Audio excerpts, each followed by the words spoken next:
د بوینګ شرکت MU 555 دې الوتکې د چین هیواد کنمنګ څخه ګوانجو ولایت ته سفر درلود. د دې سفر چې اوږدوالی 1068 کیلومتره کېده، سفر تر 2 ساعتونو او 20 دقیقو پورې وخت نیوه.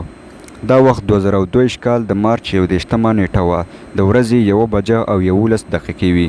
الوتکه له هوایي ډګره تر پوره چمتووالي وروسته هوا ته پورته شوه، په داسې حال کې چې دا هم د تیر په څیر یو عادي سفر و. الوتکه کې 132 مسافر ناست وو چې ټول د چین هیوادوال وو. که د پیلوټانو مهارت ته وګورو، 59 کلن لومړی افسر ځان جینپینګ د چین هیواد د خورا تجربه لرونکو سوداګریزو پیلوټانو څخه و. دی د 1969 ساعته د الوتکو چلولو مهارت درلود او د چین ختیځ کې د الوتنو د ښوونکي په توګه هم دنده کړې، چې له 100 څخه یې ډېر کپتانان روزلي. دوهم پیلوټ 22 کلن یانګ هوګندا و چې له کال 2008 راهیسې د بوینګ 210 الوتکو لپاره د پیلوټ په توګه دنده ترسره کوله، چې د 6907 ساعته الوتنې مهارت یې درلود. یعنی د پیلوټانو او د دوی مهارت ته په کتو سره په الوتکه کې هیڅ ستونزه نه محسوسېده. د MU 555 دا الوتکې د کنمنګ له هوایي ډګر څخه په 1 بجه او 11 دقیقو پورته کړی شوه، چې له 2 ساعتونو او 20 دقیقو پورې د کنمنګ څخه ګوانجو پورې سفر درلود. خو تر الوت 1 ساعت وروسته، یعنی 2 او 20 دقیقو، الوتکې په ناڅاپي ډول په خورا چټکۍ سره لوړوالی له لاسه ورکوه او د ځمکې پر خوا مخ پر زوړ د سقوط په حالات کې شوه. عامه توګه کله چې الوتکه له داسې تخنیکي ستونزو سره مخ کیږي یا د الوتکې انجن کې ستونزه پیدا شي، نو د الوتکې جوړښت داسې جوړ شوی چې په همدې حالاتو کې د وزرونو په واسطه تم کړی شي او تر 100 دقیقو پورې پر مخ ولاړه شي. خو دا الوتکه تر 10,000 فوټه لوړوالي څخه پر ځمکه غورځي او هم یوازې په 1 دقیقه او 15 ثانیو کې. دا دومره سرعت دی لکه یو څوک چې د الوتکې څخه د ځمکې په خوا مخ په زوړ ټوپ واچوي. خو دلته یوه لویه الوتکه ده چې پکې د پیلوټانو او کارکوونکو سربیره 132 مسافر ناست دي او د ځمکې په خوا سقوط کوي. له 2 دقیقو څخه په کم وخت کې الوتکه د یو غره سره په ټکر کولو سره له منځه ځي.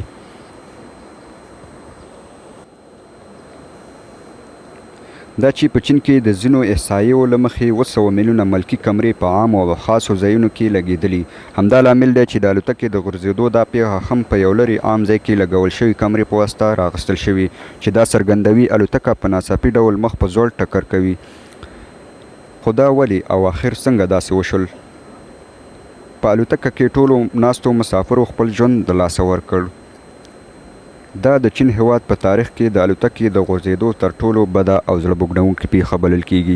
د دې پیښې له پیل د فلایټ 24 رادار په واسطه راغستل شوي معلومات ښایي چې الوتکه په کوم وخت کې او په کوم حالات کې وه. په پیل کې الوتکه په عام ډول پورته کیږي، څنګه چې په جدول کې ښکاري چې د 9,000 فوټه لوړوالي رسولو وروسته 1 ساعت او 10 دقیقې سفر کوي. خو دلته ناببره توګه په 2 او 20 دقیقو د ځمکې پر خوا سقوط کوي. خو په دې جدول کې یو حیرانوونکی ستانه ښکاري. که ستاسې فکر وي کله چې 8,000 فوټه لوړوالي ته رسیږي، دلته الوتکه بیرته یو څه پورته خواته پورته کیږي او بیرته سمدلاسه ځمکې په خوا خوشې کیږي. خو دلته پوښتنه دا پیدا کیږي، الوتکه ولې د لږې مودې لپاره پورته کړی شوې او بیا بیرته د ځمکې په طرف خوشې کړی شوې؟ په دې اړه خورا زیاتې څېړنې شوي. ځینې وایي شاید د الوتکې انجن کې ستونزه وه، ځینې وایي شاید ځینو نورو تخنیکي ستونزو سره مخ شوي وي، یا شاید د الوتکې پیلوټ غوښتل چې ځان وژنه وکړي او یا هم الوتکه یرغمل شوې وي، او ځینې به دا ګمان کوي چې د الوتکې پیلوټ خپل هوش د لاسه ورکړی وي. په هر حال پلټونکو ادارو او ټیمونو دلته د مسافرو الوتکو ټول بکس پیدا کولو لپاره هڅې کولي. په یاد ولرئ چې تور بکس داسې بکس دی چې د الوتکې ټول ډیټا ریکارډ کوي چې په هر الوتکه کې شتون لري. دا بکس د الوتکې ټول معلومات د ځانګړي الګوریتم سره ثبتوي او د اړتیا په وخت بیلابیلو پیښو د معلومولو لپاره چارواکو ته معلومات ورکوي. دا بکسونه د سټیل څخه جوړ شوي دي چې د لویو حادثو په مقابل کې د مقاومت ترڅنګ تر 10 دقیقو پورې د تودوخې تر 2000 سانتي ګریډ پورې مقاومت لري. خو دا چې د الوتکې د غورځېدو په ساحه کې باران و، له همدې امله د پلټونکو ټیمونو پلټنه هم ستونزمنه کړې وه چې ټول بکس پیدا کړي، او الوتکه هم د داسې ځنګلي غرونو په منځ کې غورځېدلې وه چېرته چې د عامو انسانانو تګ ناشونی و، او د الوتکې په دې حالت کې غورځېدو سره تور بکس پیدا کول هم ستونزمن کړي وو. خو تر ډیرو هڅو وروسته یو بکس وموندل شو چې بهرنۍ برخه یې خورا اغېزمنه شوې وه، خو یو څه داخلي معلومات یې درلودل چې د څېړنو لپاره یې د چین پلازمینې بیجینګ ته ولېږداوه. د هوایي چلن یوه کارپو نیلهان سپور دا دعوه کوله چې دا پیښه یو حادثه نشي کېدلی، ځکه دی وایي چې الوتکه په خورا نه منونکې بڼه له پورته خوا څخه د ځمکې په طرف سقوط کوي. که چیرې دا پیښه حادثه وای نو مسافرو او پیلوټانو به یو څه مقاومت کړی وی، ځکه که داسې وی یا خو به د الوتکې وزرونه اور اغوستی وی او یا به د الوتکې په هوا کې له کوم چیز سره ټکر کړی وی، او یا به هم که الوتکه ویشتل شوې وی نو الوتکه به د داسې قوس سره مخ شوې وی. خو دلته داسې شواهد شتون نه درلود، نه له همدې امله څرګندېده چې پیلوټ کوم ناوړه حرکت کړی یا هم پیلوټ څخه په زور کوم مسافر الوتکه اغوستو سره الوتکه له داسې پیښ سره مخامخ شوي.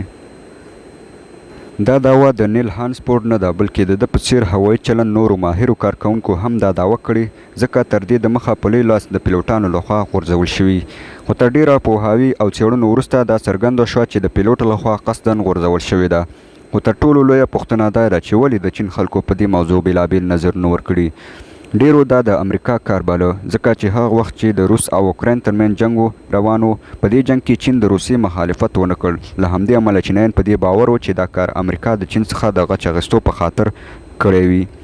خو په هر حال د الوتکې د داسې شدیدو پیښو په کره او په ښه توګه معلومات نه ترلاسه کیږي، خو تر ډیره د څېړنو څخه تر ممکنه د سمو معلوماتو نظرونه ورکول کیږي. له داسې پیښو څخه یقینا د الوتکو د جوړولو شرکتونو څخه خو داسې نه ده. د سوداګریزو الوتکو سفر خورا زیات خوندي او د ډاډ وړ وي، ځکه د بوینګ شرکت د الوتکو بېلابېل ډولونه د جوړښت په اساس د 1 میلیون الوتکو کې یوازې د 0.02% د غورځېدنې امکان وي. یعنې که چیرې په الوتکه کې پیلوټان تېروتنه ونه کړي، پر 1 میلیون ځله الوتنه کې به یوازې 0.02% د الوتکې غورځېدو چانس وي. د دې پیښې په اړه مو خپل نظر د ویډیو په کمنټ کې راسره شریک کړئ. د معلوماتو د کتو او اورېدو مو نړۍ مننه. که معلومات مو خوښ شوي وي ویډیو لایک او چینل سبسکرایب کړئ.